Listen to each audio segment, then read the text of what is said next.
When I mention the term Ford Explorer, you probably think a truck-based SUV that rides like a lumber wagon with a cheap interior, but you shouldn't. Hi, I'm Joel Feder with High Gear Media. Today we're going to review the 2012 Ford Explorer, Ford's take on the modern SUV.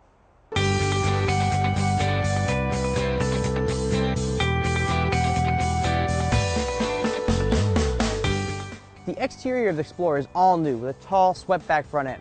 The slab-side appearance has been completely ditched for side sculpting that really gives it an aggressive stance, and the greenhouse has a lot of glass on it. We really like some of the key details, like the jewel-like headlights that have Explorer scripted inside them. The side mirrors also have Explorer scripted inside them. That's all the details. Also, the LED taillights give the rear end appearance a very true luxury SUV look. The key to any utility vehicle or SUV is utility, and Ford's put a lot of thought into that. Now, the bottom seat cushions in the front seat are very comfortable, and the active headrests finally don't protrude too much. The center console and the door panels aren't too wide, and they give you plenty of room in the footwells. The back seat of the Ford Explorer is very comfortable for adults, and the extra 5 inches of width in the Explorer is very noticeable. 2 adults and a small child will be comfortable in the rear seats. We found the bottom cushion in the back seat sits at a weird angle, and also there's no sliding function on the second row, but there's a tilt mechanism that allows you to get into the standard third row. It's pretty cramped in the third row, making it mostly suited for small children, and getting back there isn't exactly graceful. Now, the third row is power operated in some models and folds flat, giving the Explorer 21 cubic feet of cargo room, but with the seat up and the cargo room drops dramatically. With both the second and third row folded down, you'll find yourself with a massive 81 cubic feet of cargo space, giving you more than enough space for the Costco run. Now, safety-wise, the Ford Explorer actually aced all the IIHS tests, making it a top safety pick. It also has a comprehensive safety package, which includes front, side, and curtain airbags, along with a new optional rear seat inflatable seatbelt. Now, it does have a rather large C-pillar, which creates a big blind spot. The interior of the new Ford Explorer will surprise and delight many consumers. Gone is the truck styling with sharp plastic and hard edges, and replaced is soft touch materials. The interior is actually be compared to Audis and BMWs.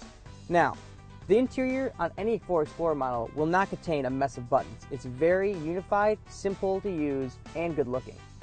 The base Ford Explorer starts at just $29,000 and brings all the amenities you would expect.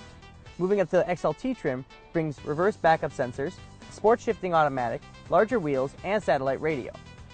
Our tester is the limited trim with a sticker price of just over $46,000, and the list of standard equipment fits the price tag. What can only be described as a tour de force of technology. The limited features Ford's controversial MyFord Touch infotainment system, which makes almost all controls touch-based. The center stack is a touch-sensitive, and there's an LCD touchscreen for most major controls and settings. You can even plug a 3G dongle and turn the Explorer into a rolling hotspot. Fuel economy-wise, the Ford Explorer is rated by the EPA at 17 miles per gallon in the city and 24 miles per gallon on the highway, with the V6 with power only going to the front wheels. Add all-wheel drive and you'll lose 1 mile per gallon on the highway for a 23 mile per gallon highway rating. The available EcoBoost engine ups the ratings to 20 miles per gallon in the city and 28 miles per gallon on the highway. But remember, that's front-wheel drive only with no all-wheel drive available. It's worth noting Ford has announced a new Explorer Sport model for 2013, and it will feature the 3.5-liter EcoBoost V6 engine from the Taurus SHO sedan.